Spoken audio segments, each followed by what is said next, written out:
6 ಗಂಟೆಗೆ post mortem start ಆಗುತ್ತೆ. 6 ಗಂಟೆಗೆ ಪೋಸ್ಟ್ ಮಾರ್ಟಮ್ಗೆ ಬಾಡಿ ಹೋಗುತ್ತೆ. 7 ಗಂಟೆಗೆ ಸ್ಟಾರ್ಟ್ ಮಾಡ್ತಾರೆ. ಡಾಕ್ಟ್ರು ಹೇಳ್ತಾರೆ ಬೆಳಕಿನ ವ್ಯವಸ್ಥೆ ಸಮರ್ಪಕವಾಗಿ ಇಲ್ಲ ಅಂತ.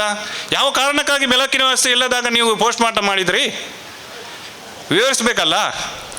ಪೋಸ್ಟ್ ಮಾರ್ಟಮ್ ಮಾಡಿದಂಥ ಡಾಕ್ಟ್ರು ಹೇಳ್ತಾರೆ ಈ ಕೃತ್ಯ ಒಬ್ಬನಿಂದ ಆಗುವಂಥದ್ದಲ್ಲ, ಒಬ್ಬರಿಗಿಂತ ಜಾಸ್ತಿ ಜನ ಇದರಲ್ಲಿ ಇನ್ವಾಲ್ವ್ ಆಗಿದ್ದಾರೆ ಅಂತ ಪೋಸ್ಟ್ ಮಾರ್ಟಮ್ ಮಾಡಿರುವಂಥ ಆದಮ್ ಅವರು ಹೇಳ್ತಾರೆ.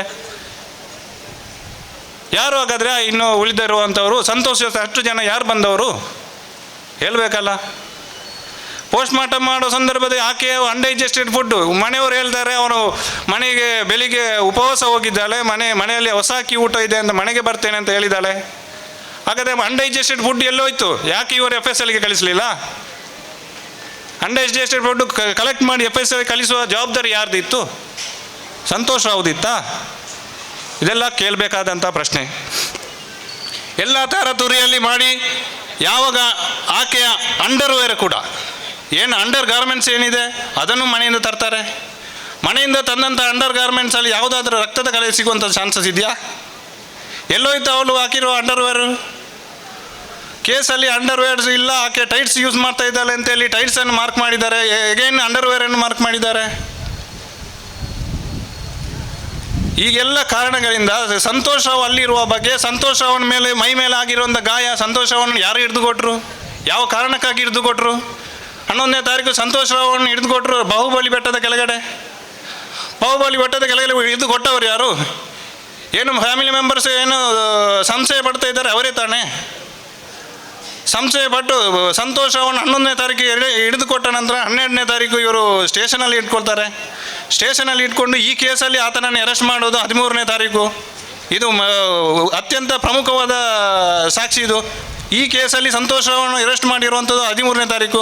13ನೇ ತಾರೀಕು ಅವನನ್ನು ಈ ಕೇಸಲ್ಲಿ ಇನ್ವೆಸ್ಟಿಗೇಷನ್ ಮಾಡಿರುವಂಥದ್ದು. 12ನೇ ತಾರೀಕು ಹಿಡಿದುಕೊಟ್ಟವ್ರು ಬಂದು ಹೇಳ್ತಾರೆ ಈತನೇ ಸೌಜನ್ಯ ನಾನು ಮರ್ಡರ್ ಮಾಡಿದ್ದು ಸಂಶಯ ನಮಗೆ ಇದೆ ಅಂತ. ಹೇಗೆ ಸಂಶಯ ಬಂತು ಸ್ವಾಮಿ ನಿಮಗೆ? ಹೇಳಬೇಕಲ್ಲ ನೀವು. ನಿಮಗೆ ಸಂಶಯ ಆದರೂ ಬಂದದ್ದು ಹೇಗೆ? ಅವನ ಮೇಲೆ ರಕ್ತದ ಕಲೆ ಇತ್ತಾ? ನೀವು ಯಾವ ಕಾರಣಕ್ಕಾಗಿ ಅವನಿಗೆ ಹೊಡೆದ್ರಿ? ಒಬ್ಬ ಕಳ್ಳನಿಗೆ ನೀವು ಆ ಥರ ಹೊಡೆದು ಬಿಡ್ತೀರಾ? ಮಾಬೋಗಿ ಹೊಡೆದು ಬಿಡ್ತೀರಾ? ಈ ಎಲ್ಲ ಕಾರಣಗಳಿಗೋಸ್ಕರ ಸಂತೋಷ್ ರಾವ್ ಮೇಲೆ ಯಾವುದೇ ರೀತಿಯಲ್ಲಿ ಜಜ್ಮೆಂಟ್ ಯಾರಾದರೂ ಇಲ್ಲ ಅಂತ ಹೇಳಿದರೆ ತಗೊಂಡು ಬಿಟ್ಟು ಓದಿ, ನಿಮಗೆ ಇಂಟ್ರೆಸ್ಟ್ ಇದ್ದಾಗ ಪಕ್ಷದಲ್ಲಿ. ಎಲ್ಲ 142 143 ಪ್ಯಾರಾಗ್ರಾಫ್, ಕೇವಲ 2 ಪ್ಯಾರಾಗ್ರಾಫನ್ನು ನೋಡಿ, ಒಂದು 5-10 ಲೈನ್ ಇರುವಂಥ ಪ್ಯಾರಾಗ್ರಾಫು. ಆ ಎಲ್ಲ ಕೇಸಿನ ಸಾರಾಂಶವನ್ನು ಕೇವಲ 2 ಪ್ಯಾರಾಗ್ರಾಫಲ್ಲಿ ಸಾಹೇಬರು ಬರೆದು ತಿಳಿಸಿಕೊಟ್ಟಿದ್ದಾರೆ. ಅದನ್ನು ಸ್ವಲ್ಪ ನೋಡಿ. ಇಲ್ಲದಿದ್ದ ಪಕ್ಷದಲ್ಲಿ ನಾವು ನಿಮಗೆ ವ್ಯವಸ್ಥೆ ಕೊಡುವಂಥ ವ್ಯವಸ್ಥೆಯನ್ನು ನಾನು ಮಾಡ್ತೇನೆ. ಇನ್ನು ಮುಂದಿನ ಕಾರ್ಯ ಏನು? ಸಂತೋಷ್ ರಾವ್ ನಿರಪರಾಧಿ ಅಂತ ಆಯಿತು. ಇವನ ಮೇಲೆ ಅಬ್ಸಲ್ಯೂಟ್ಲಿ ದೇರ್ ಇಸ್, ಯಾವತ್ತು ಕೋರ್ಟು ಯಾವುದೋ ಒಂದು ಪ್ರಕರಣದಲ್ಲಿ ಎವಿಡೆನ್ಸ್ ಇದ್ದ ತಕ್ಷಣ ಅವನು ಏನು ಅಪರಾಧಿ ಅಂತ ಹೇಳೋದಕ್ಕೆ ಬರೋದಿಲ್ಲ. ಅದು ಚೈನ್ ಆಫ್ ಎವಿಡೆನ್ಸ್ ಏನಿದೆ ಅದು ಪ್ರೂವ್ ಆಗಬೇಕು ಅಂತ ಕೋರ್ಟಿನ ನಿಯಮ. ಈ ಕೇಸಲ್ಲಿ ಎಲ್ಲಿದೆ ಚೈನ್ ಆಫ್ ಲಿಂಕ್ಸು? ಸಾಹೇಬರು there is lack of evidence ಅಂತ ಎಲ್ಲಿಲ್ಲ. ಸಾಹೇಬರು ಹೇಳಿರುವಂಥದ್ದು absolutely there is no evidence to connect the accuse in this present crime. Absolutely there is no evidence. Absolutely there is no evidence ಅಂದರೆ ಏನು? ಇನ್ನು ಇತ್ತೀಚೆಗೆ social ಮೀಡಿಯಾಗಳಲ್ಲೆಲ್ಲ ಮಂಪರ್ ಪರೀಕ್ಷೆ ಅಂತ ಬಂತು. ಸಂತೋಷ್ ರಾವ್ ಮಂಪರ್ ಪರೀಕ್ಷೆಗೆ ಒಪ್ಪಲಿಲ್ಲ. ಸ್ವಾಮಿ, ಸಂತೋಷ್ ರಾವ್ ಮಂಪರ್ ಪರೀಕ್ಷೆ ಒಪ್ಪುವಂಥದ್ದು ಬಿಡುವಂಥದ್ದು ಅವನ ಇದು ಕಾನ್ಸ್ಟಿಟ್ಯೂಷನ್ ಪ್ರಕಾರ ಅವನಿಗೆ ರೈಟ್ಸ್ ಇದೆ. ಅದನ್ನು ರಿಜೆಕ್ಟ್ ಮಾಡ್ಬೋದು ಅಥವಾ ಒಪ್ಪಬೋದು, ಅದು ಅವನ ರೈಟ್ಸು. ಅದು ಒಂದು ಕಡೆ ಇಟ್ಕೊಳ್ಳಿ. 2 ಇನ್ವೆಸ್ಟಿಗೇಷನ್ ಏಜೆನ್ಸಿಗಳು ಚಾರ್ಜ್ ಶೀಟ್ ಹಾಕಿದ ಮೇಲೆ ಅದರಲ್ಲಿ ಸಂತೋಷ್ ರಾವ್ ಅವರ ಮಂಪರ್ ಪರೀಕ್ಷೆ ಮಾಡಲಿಲ್ಲ, ಆ ಕಾರಣಕ್ಕಾಗಿ ನಮಗೆ ಎವಿಡೆನ್ಸ್ ಸಿಗಲಿಲ್ಲ, ಅದಕ್ಕೋಸ್ಕರ ನಾವು ಚಾರ್ಜ್ ಶೀಟ್ ಹಾಕಿದ್ದೇನೆ ಅಂತ ಎಲ್ಲಿ ಅದು ಮೆನ್ಷನ್ ಮಾಡಿದ್ದೀರಾ? ಇಲ್ಲ. ಕೇವಲ ಒಂದು 2 line investigation officer, CBI investigation officer ಹೇಳಿರುವಂಥದ್ದು ಸಂತೋಷ್ ರಾವಿಗೆ ನೋಟಿಸ್ ಕೊಟ್ಟಿದ್ದೇವೆ, ನೋಟಿಸ್ ಕೊಟ್ಟಿದ್ದಕ್ಕೆ ಅವನು ರಿಪ್ಲೈ ನೋಟಿಸ್ ಕೊಟ್ಟಿದ್ದೇನೆ, ನಾನು ತಯಾರಿಲ್ಲ ಅಂತ. ಎಲ್ಲಿದೆ ರಿಪ್ಲೈ ನೋಟಿಸು? ಮಾರ್ಕ್ ಮಾಡಬೇಕಲ್ಲ ಇನ್ವೆಸ್ಟಿಗೇಷನ್ ಆಫೀಸರ್ ಜವಾಬ್ದಾರಿ ಏನು? ಆ ರಿಪ್ಲೈ ನೋಟಿಸನ್ನು ನೀವು ಮಾರ್ಕ್ ಏನಕ್ಕೆ ಮಾಡಿಲ್ಲ? ನೋಟಿಸ್ ಕೊಟ್ಟಿರೋ ನೋಟಿಸನ್ನು ಏನಕ್ಕೆ ಮಾಡಿಲ್ಲ? ಇನ್ನೊಂದು ಏನು ಪ್ರೊಸೀಜರು ಮಂಪರ್ ಪರೀಕ್ಷೆಗೆ? ಪ್ರೊಸೀಜರ್ ಏನು? ಮಂಪರ್ ಪರೀಕ್ಷೆಗೆ ಇನ್ವೆಸ್ಟಿಗೇಷನ್ ಏಜೆನ್ಸಿಯವರು ಕೋರ್ಟ್ ಮುಂದೆ ಅಪ್ಲಿಕೇಶನ್ ಹಾಕಬೇಕು, ನೀವು ಡೈರೆಕ್ಟಾಗಿ ಹೋಗೋದಕ್ಕೆ ಆಗೋದಿಲ್ಲ. ಕೋರ್ಟ್ ಮುಂದೆ ಅಪ್ಲಿಕೇಶನ್ ಹಾಕಿದ್ದಾಗ ಕೋರ್ಟು ಅಕ್ಯೂಸ್ಡ್ ಕಡೆಗೆ ನಿಮಗೆ ನೋಟಿಸ್ ಕೊಟ್ಟು ನೀವು ಈ ಮಂಪರ್ ಪರೀಕ್ಷೆಗೆ ತಯಾರಿದ್ದೀರಾ ಇಲ್ವಾ ಅನ್ನೋ ಒಂದು ಕೋರ್ಟ್ ಹಾಲಲ್ಲಿ ಡಿಸೈಡ್ ಮಾಡುವಂಥದ್ದು. ಇನ್ವೆಸ್ಟಿಗೇಷನ್ ಡೈರೆಕ್ಟಾಗಿ ನೋಟಿಸ್ ಕೊಡುವಂಥ ಪ್ರೊಸೀಜರ್ ಇಲ್ಲ. ಒಂದು ವೇಳೆ ಕೊಟ್ಟಿದ್ರೂ ಯಾವ ಕಾರಣಕ್ಕಾಗಿ ಈ ಕೇಸಲ್ಲಿ ಮಾರ್ಕ್ ಮಾಡಲಿಲ್ಲ, ಅದು ಇನ್ವೆಸ್ಟಿಗೇಷನ್ ಆಫೀಸರ್ ಅದನ್ನು ಎಕ್ಸ್ಪ್ಲೇನ್ ಮಾಡಬೇಕು ನಮಗೆ. ಈ ಎಲ್ಲ ಕಾರಣಗಳಿಗೋಸ್ಕರ ವರ್ಷ ಸ್ಟೇಟ್ಮೆಂಟು 3 ಜನ 4 ಜನ ಅಲ್ಲಿ ಇದ್ದರು 1:30-2 ಗಂಟೆ ಹೊತ್ತಿಗೆ. ಯಾವ ಕಾರಣಕ್ಕಾಗಿ ವರ್ಷ ನಾನು ಬಿಟ್ಟರೆ ನೀವು CBIನವರು ವರ್ಷ ನಿಮಗೆ ಅದು ಮೆಟೀರಿಯಲ್ ವಿಟ್ನೆಸ್ ಅಂತ ಅನಿಸಲೇ ಇಲ್ವಾ? ವರ್ಷ ಬಿಟ್ಬಿಡಿ. ಸೌಜನ್ಯನ ಜೊತೆ ಆಕೆಯ ಕ್ಲಾಸ್ಮೇಟ್ ಆದ ಹರ್ಷತ್ ಖಲೀದ್ ಅನ್ನುವಂಥ ಹುಡುಗಿ ಬಸ್ಸಿಂದ ಇಳಿದಿದ್ದಲ್ಲ ಆ ದಿನ. ಬಸ್ಸಿನಿಂದ ಇಳಿದಂಥ ಒಬ್ಬ ಹುಡುಗಿ ಹೆಣ್ಣೋ ಗಂಡೋ ಅನ್ನುವ ಬಗ್ಗೆ ನಿಮಗೆ ಗೊತ್ತಿಲ್ಲ ಅಂತ ಹೇಳಿದರೆ ನೀವು ಯಾವ ಲೆವೆಲಿನ ಇನ್ವೆಸ್ಟಿಗೇಷನ್ ಮಾಡ್ತಾ ಇದ್ದೀರಿ?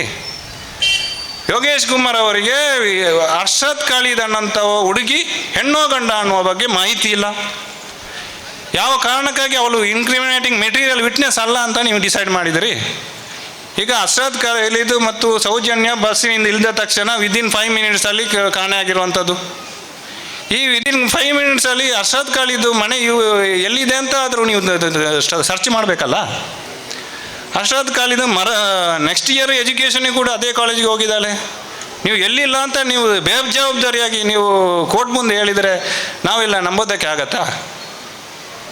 ಈ ಎಲ್ಲ ಕಾರಣಗಳನ್ನು ಕೋರ್ಟಲ್ಲಿ ಆಮೇಲೆ ಏನು ಇನ್ನೊಂದು ಮಹತ್ವ ಘಟ್ಟ ಏನು ಆರೋಪಿ ರಿಲೀಸ್ ಆದ್ಮೇಲೆ ನಡೆದಂಥದ್ದು ಒಂದು ಏನು ಮನೆಯವರು ಆರೋಪಿಗಳು ಅಂತ ಹೇಳಿ ಹೇಳ್ತಾ ಇದ್ದಾರೋ ಅವರನ್ನು ಇಲ್ಲಿ ಅಕ್ಯೂಸ್ ಮಾಡಬೇಕು ಅಂತ.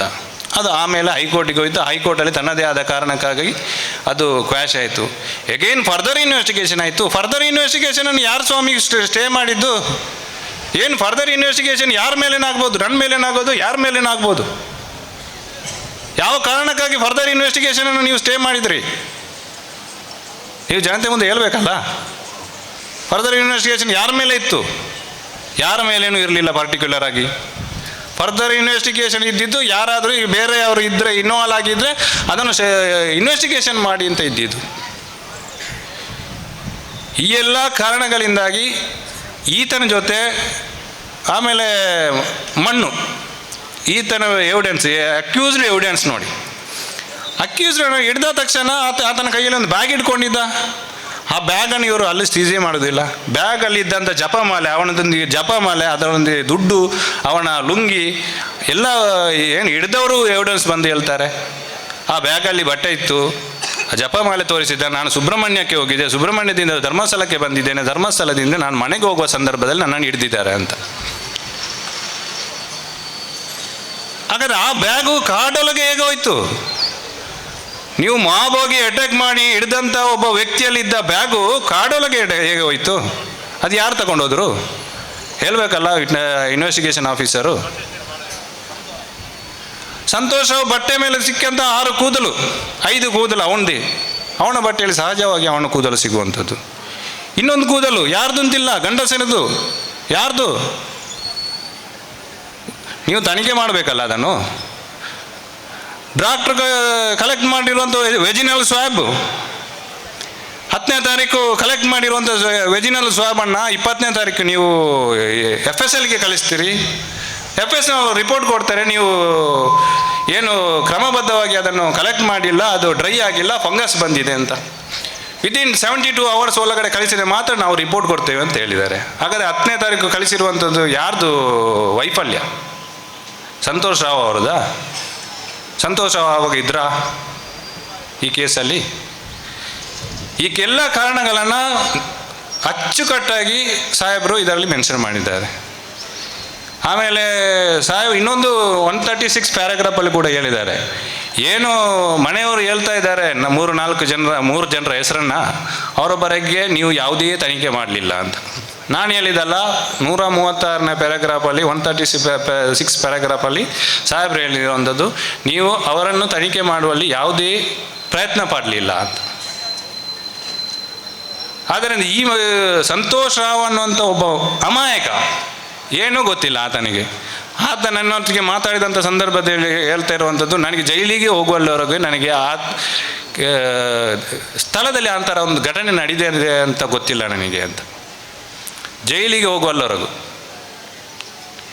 ಇಂಥ ಅಮಾಯಕನನ್ನು ಯಾವುದೋ ಒಬ್ಬ ಬಂದವನನ್ನು ಹಿಡ್ಕೊಂಡು ಬಂದು ನೀವು ಸ್ಟೇಷನಿಗೆ ಹ್ಯಾಂಡ್ ಓವರ್ ಮಾಡಿ, ಅದೇ ವ್ಯಕ್ತಿಯನ್ನು ಈ ಕೇಸಲ್ಲಿ ನೀವು ಚಾರ್ಜ್ ಶೀಟ್ ಎರಡೆರಡು ಏಜೆನ್ಸಿಗಳು ಉನ್ನತ ತನಿಖಾ ಸಂಸ್ಥೆ, ನಮ್ಮ ದೇಶದ ಉನ್ನತ ತನಿಖಾ ಸಂಸ್ಥೆಯವರು ಮಾಡ್ತೀರಂದರೆ ಇದಕ್ಕಿಂತ ಬರಗೆಟ್ಟ ಇನ್ವೆಸ್ಟಿಗೇಷನ್ ಆಫೀಸರ್ ಏಜೆನ್ಸಿ ಬೇಕಾ ನಮಗೆ?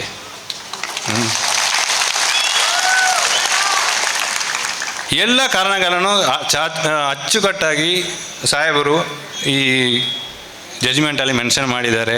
ಆಲ್ರೆಡಿ ಅಪೀಲ್ ಪೀರಿಯಡ್ ಕೂಡ ಮುಗಿದೋಗಿದೆ. ಇನ್ನು ಮುಂದಿನ ಕತೆ ಏನು, ರೀಇನ್ವೆಸ್ಟಿಗೇಷನ್ ಆಗ್ತದಾ ಇಲ್ವಾ ಅಂತ. ರಾಜ್ಯ ಸರ್ಕಾರಕ್ಕೆ ಲಿಮಿಟೆಡ್ ಆಪ್ಷನ್ಗಳು ಇದೆ. ರೀಇನ್ವೆಸ್ಟಿಗೇಷನ್ ಮಾಡಬೇಕಾದ ಸಂದರ್ಭದಲ್ಲಿ ರಾಜ್ಯ ಸರ್ಕಾರದವರು ಒಂದು ಕಮಿಷನನ್ನು ಅಪಾಯಿಂಟ್ ಮಾಡಬೇಕಾಗ್ತದೆ.